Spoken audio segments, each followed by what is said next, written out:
Hello, Taurus.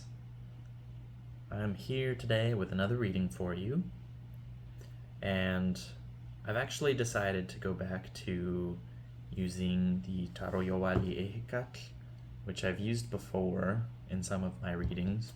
You may have seen it before for one of your readings in the past. Just felt like I needed a change in imagery, a change in symbolism, and while a lot of the core images with this deck, they're very beautiful, by the way, are very similar to the sort of archetypal tarot as set forth by the Rider-Waite-Smith deck. There are some key differences, especially stylistically, because they're incorporating a lot of the indigenous Mexican ideology and symbol. So, pardon me. I've already laid out some cards. I felt compelled to lay out 5 cards for you, and I may draw a couple others just for clarification, but we're going to start with this core 5, and I think it offers a nice progression through the story that's unfolding for you as I see it. So we're entering into this situation with Chikome Tekpak, which is the 7 of Flint, 7 of Swords. This to me kind of represents coming into a situation where either we're carrying secret knowledge, secret information, things that are kind of hidden, maybe guarding oneself, and instead of being upfront about our intentions or upfront about what we know, upfront about how we feel maybe or what we believe, kind of keeping it to ourselves, keeping it hidden, and thinking that we can get away with not addressing the elephant in the room, so to speak, even if we feel like the elephant in the room is covered and shrouded in by virtue of the secrecy that's kind of alluded to in this card. It can also represent a situation where you feel slandered in some way, and it's more like a slander that happens behind your back, a betrayal that happens outside of ready awareness, outside of open view. So, this could be the card of like affairs, and I think there is a little bit of confirmation that things might be leading towards a situation where there was or is an affair going on. And I'll kind of get to that because it was kind of like one of my first impressions after kind of looking through these cards and everything, and we'll see what kind of comes through as I go through this, but that's where we're starting out. Now the 7 of Swords is associated with the last decan of Aquarius, which I think is kind of apropos for where we are right now, because as I'm recording this, the sun is currently transiting through the middle decan of Aquarius. So it could represent maybe the situation reaching a sort of culmination point by the time the sun enters that last decan of Aquarius. Like the last 10 degrees up, or 10 days up to February 20th-ish, when the sun moves into Pisces, could represent that the situation is taking place from the present or from the past and sort of reaching its final point in the next few days, really, the next 2 weeks, a week or so. But we'll see. The next card we have is Wei Topili, which is the Ace of Wands, and I do want to mention it is in reverse. I don't always read reverse cards, but I thought it was interesting that this came out the way it did in relationship to the other card that came out with it. This to me sort of represents like misused energy, energy used with maligned purpose. Maybe intentions were not pure, or were not, could be even something as simple as not practical, like it was a waste of energy, or it was misdirected energy. It was energy that should have gone somewhere else that ended up sort of being siphoned off in a different direction. And if we're going down the path aligned with the affair interpretation that I was talking about earlier, I think you can kind of understand the connection with that, or at least I hope I hope that you see where I'm coming from when it comes to that. But even outside of that, it's just maybe finding yourself in a situation where you're devoting your time, your purpose, and your energy into something that doesn't align with your own sense of purpose. Maybe it's somebody else's. This could do with maybe a job. One of the interpretations that I'm getting from these two cards together is being in a workplace where you're sort of putting on airs that you're very invested in this company, you're very invested in the vision that this company has, and you're trying to do your best to devote your creative energy to bettering this environment, this workplace, and you know, working towards whatever goals have been sort of preordained and laid out before you, while harboring maybe feelings of resentment or feelings of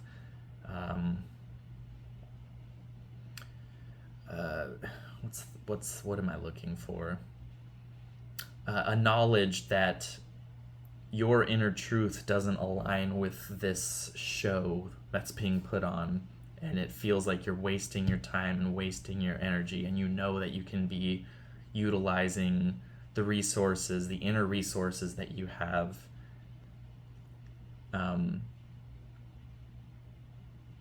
to bring about your own goals, to bring about your own ideas.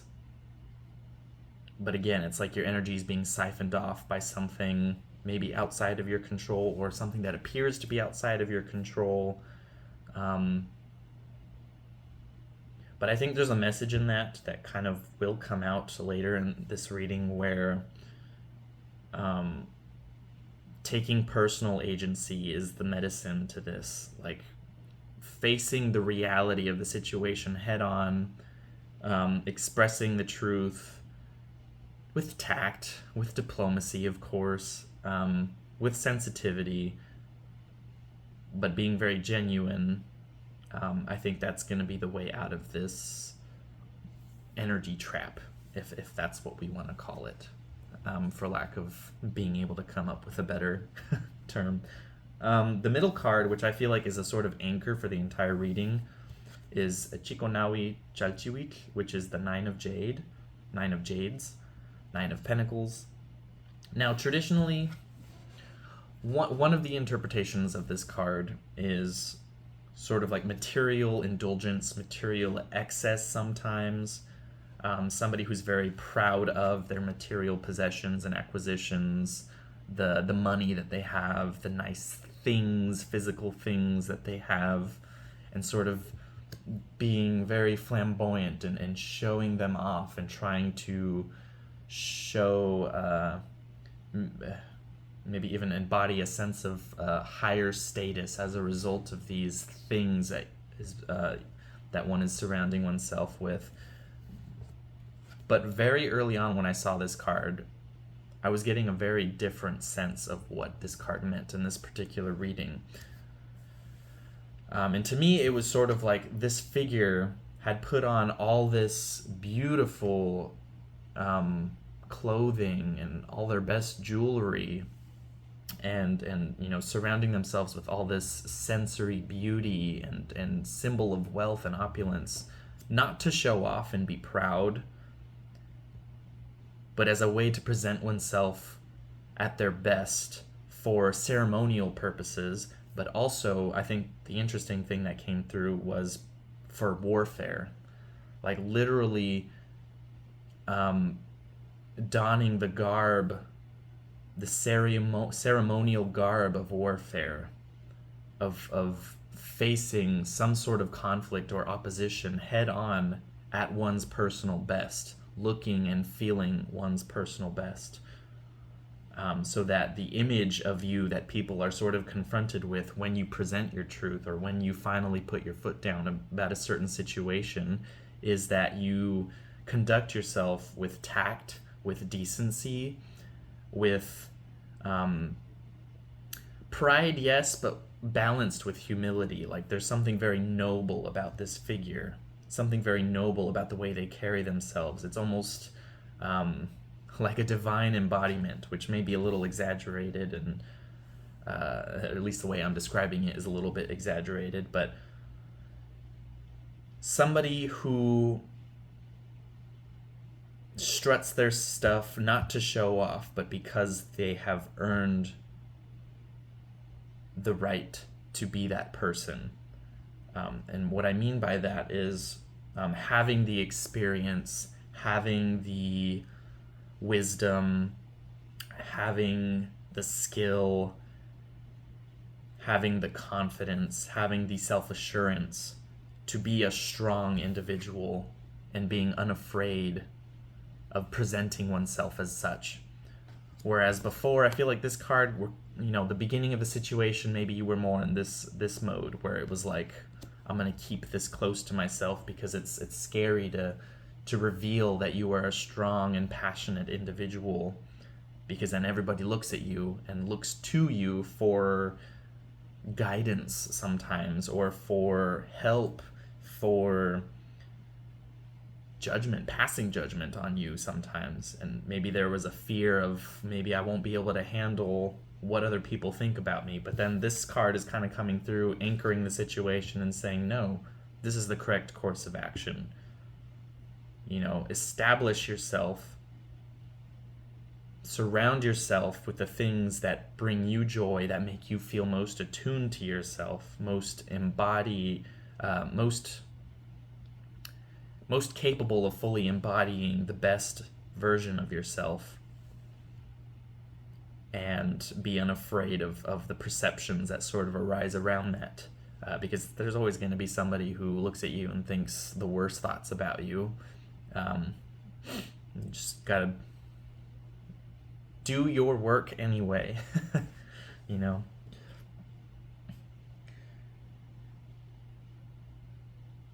Now, if we stick on the road of the affair storyline,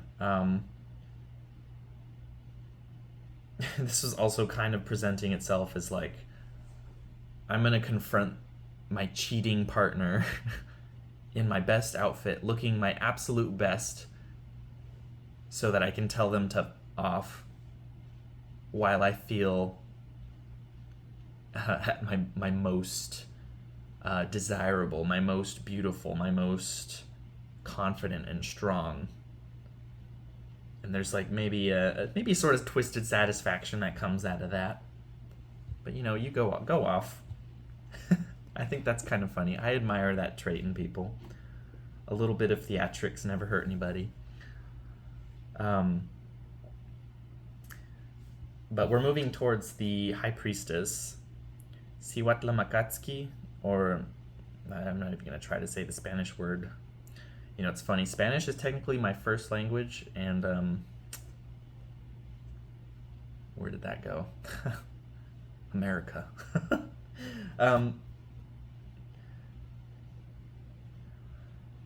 This to me sort of indicates an innate knowledge of the truth of this particular situation, an intuitive sense of what the rice course. Wow. Okay, maybe make some rice and enjoy it. No, right course of action is to take in this particular situation. I feel like you already have an internal compass that's allowing you to align with your particular best timeline. It's just a matter of you aligning your actions with the with the pattern that's necessary for that timeline to unfold, if that makes sense. If this is a matter of somebody sneaking around doing something they shouldn't be doing, it's like this person knew exactly what was going on the entire time. They're not surprised, they're not blindsided. Now it's just a matter of like confronting that person with the truth, with the reality, which I think is connected to this last card here, which is where the situation is going towards. Tenawatili. I kind of want to read from the book for this particular deck, for this Major Arcana card, but essentially it's the Justice card. And I remember reading a little bit about this card in the book, in this concept of the truth of law not coming out of this radiant light, but coming out of shadow, coming out of obscurity, which is, kind of represented by this figure here, who has a name that I cannot remember right now. But this figure emerging from the mists of obscurity, of shadow, of darkness, and, you know, dispensing punishment to this figure here who has done wrong in some way, who has transgressed natural order, transgressed natural law, for selfish pursuit, maybe for self-indulgence, you know, whatever the case may be. But they're being provided with the very results of their choices, the consequences of their own actions. It's not like there's this cosmic law and order, you know, dispensing punishment. It's the punishment is sort of a natural consequence of the choices one makes, if that makes sense. I don't want to get into philosophy. On this side here is sort of the opposite. You see these symbols of abundance, of vitality, of joy, bliss, fulfillment, happiness. You know, the opposite outcome of this. I feel like this is a sort of this is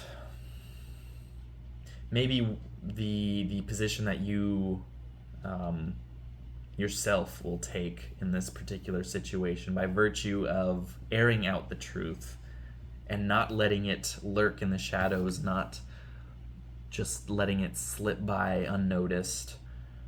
You know, you're shining your light on it and you're saying, this is what's actually going on. This is how I actually feel about this situation. This is what you're actually doing.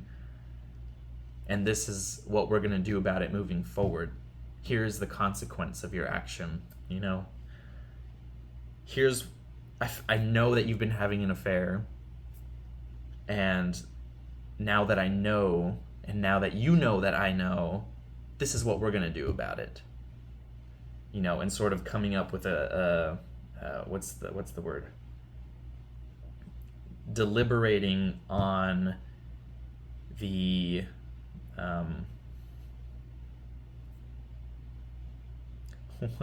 why can't I think of words today?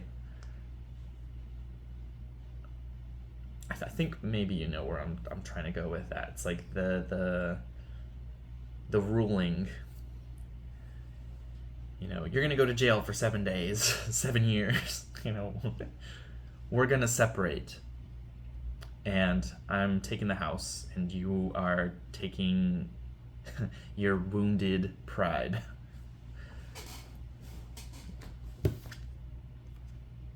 I'm taking the house. You know, if that's the situation that's unfolding.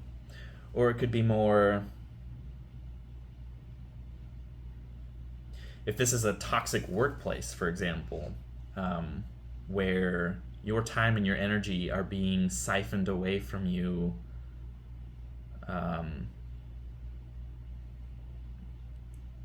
in a way that doesn't honor you as an individual, but as a cog in a machine, and then you sort of coming forth and saying, this isn't right. I know this isn't right. This is a violation of natural order. This is a violation of our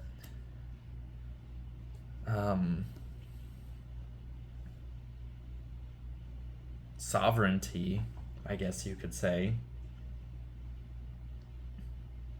And if these things don't change, if the individual people that work for this company, if it's this sort of situation, are not honored for being the valuable individuals that they are, and their time isn't respected, and their creative contributions aren't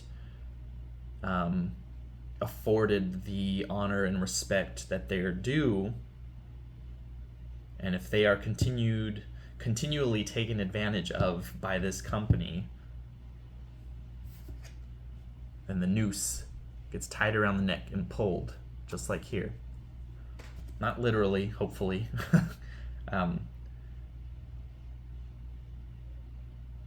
But this is sort of like, maybe we're gonna walk out, or we're gonna report you to a higher governing party who is able to dispense the consequences of your transgressions.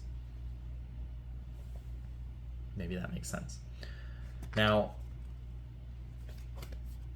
top card in the deck, Ye Yolotl, not Yolotl, I was looking at the heart in there, Tekbat, the 3 of flints, the 3 of swords.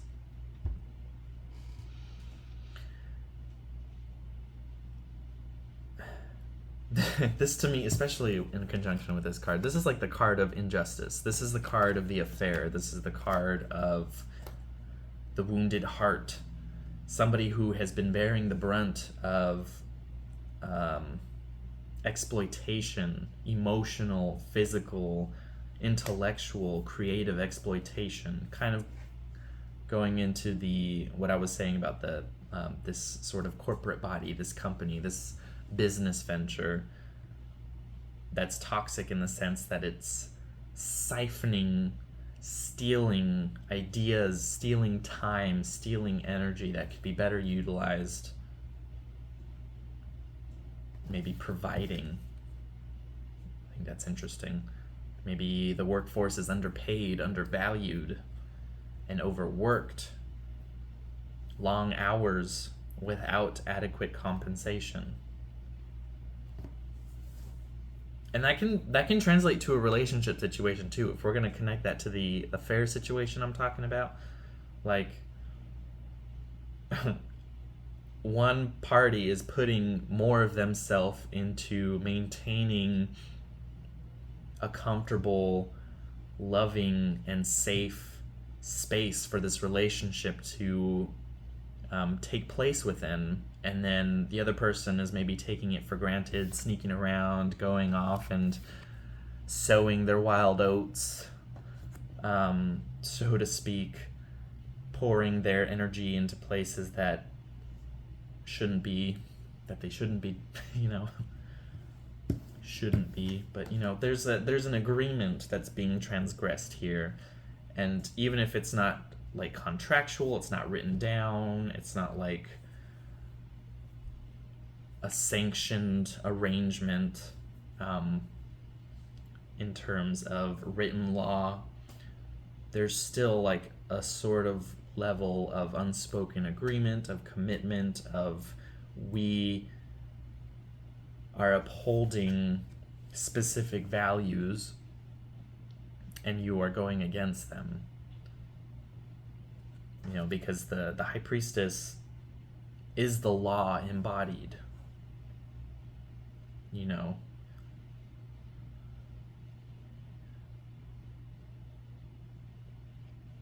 Natural law is sort of inherent in the existence of things, and we're going to go off into a complicated area if I try to go down that rabbit hole. All this to say, whatever situation this is that you find yourself in, however this pattern is manifesting itself to you through your current life events, I think the best course of action is, again, to be this person. Put on your best. Prepare for ceremony. Prepare for war, but look your best. Feel your best. You don't have to look your best. That's just kind of like one expression of this energy. Perform whatever routine it is that's necessary for you to feel like you're operating closest to your best.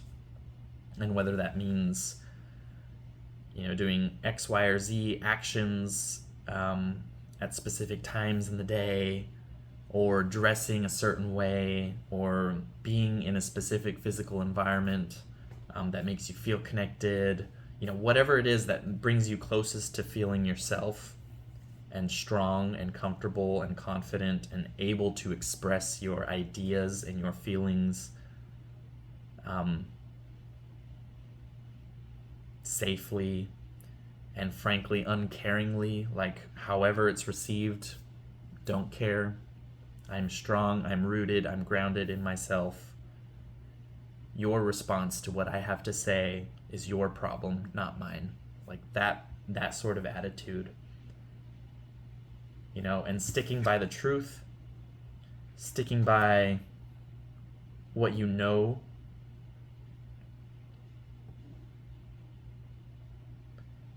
and not getting lost in imaginary conceptions about what's going on, but sticking very close to the facts.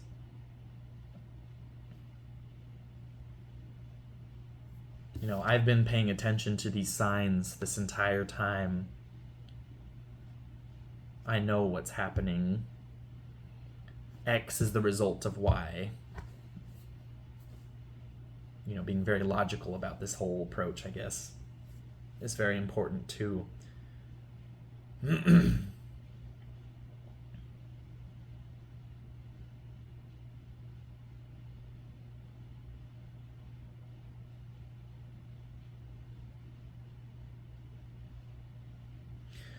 One other thing I want to mention, looking at this card, I remember reading in the book about this.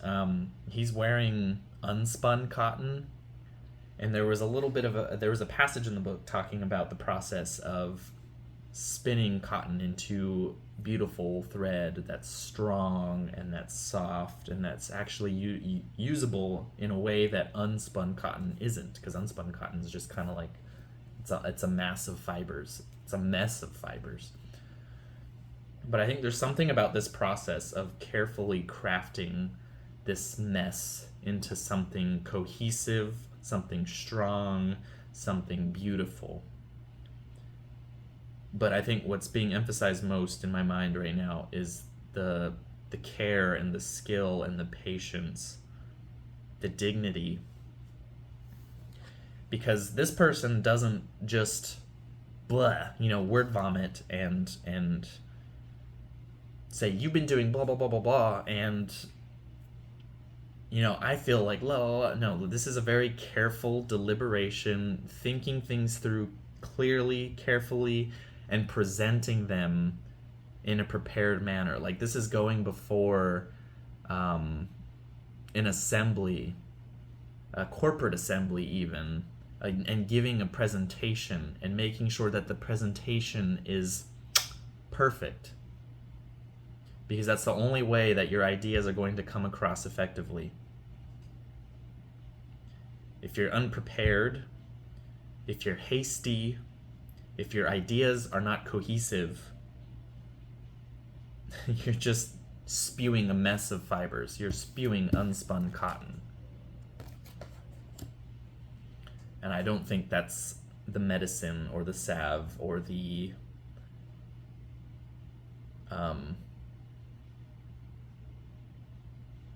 method that needs to be utilized in order to move forward in this situation into whatever cycle unfolds afterwards. Or whatever section of the cycle that you move into afterwards. I'm trying to think if there's anything else I want to mention.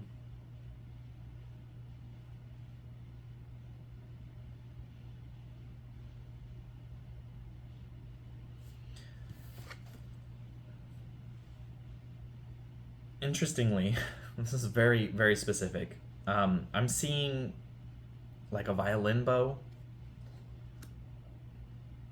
And specifically what's being communicated with that is somebody who was maybe applying themselves diligently to the practice of learning to play violin. And you can take this metaphorically, it doesn't have to be literal. And as a result of it not being received well, maybe somebody telling you that you weren't good, or maybe even your own self-dialogue telling you that you weren't good enough, you kind of dropped it. Like, you stopped practicing, you stopped applying yourself to this creative venture because you felt like you weren't good enough. It's like the results of doing that are that you will never get better. The results of giving up on something is that you never move forward with that thing. It stagnates, it rots, and it, devolves into the abyss. But by applying yourself to it continuously And by practicing, you get better and better and better, and the results of you doing that are mastery. You know, that's what this card represents. It's the result. If you give up on something, it's dead. But if you give it the attention and the time and the focus that it needs to grow, it's like watering and fertilizing a plant. It will continue to grow the more you feed and nourish it. It's the same with these hobbies, these creative pursuits, these ventures. Don't give up on those things, because they're a part of who you are. They're a part of the medicine that you will be bringing into the world in some way. Create. I think creating is so important right now, because so much of the way society is unfolding right now is very much dissuading individuals from tapping into their own creative ideas. And it's making society monotonous, cruel, dead. Culture is becoming flat in a lot of places, but I mean, there's also a lot of people that are still creating and sort of championing the vibrance and the vitality and the color and the excitement and the joy that comes from creating and from applying oneself fully to something. So maybe there's a message in that for you. I don't know. But I'm going to leave it at that, Taurus. I am wishing you all the best. And stay strong. I like this card. This feels like you at your best. It makes sense that it's an Earth card and you're an Earth sign, right?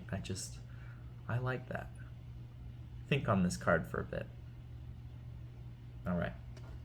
Take care, Taurus. Bye.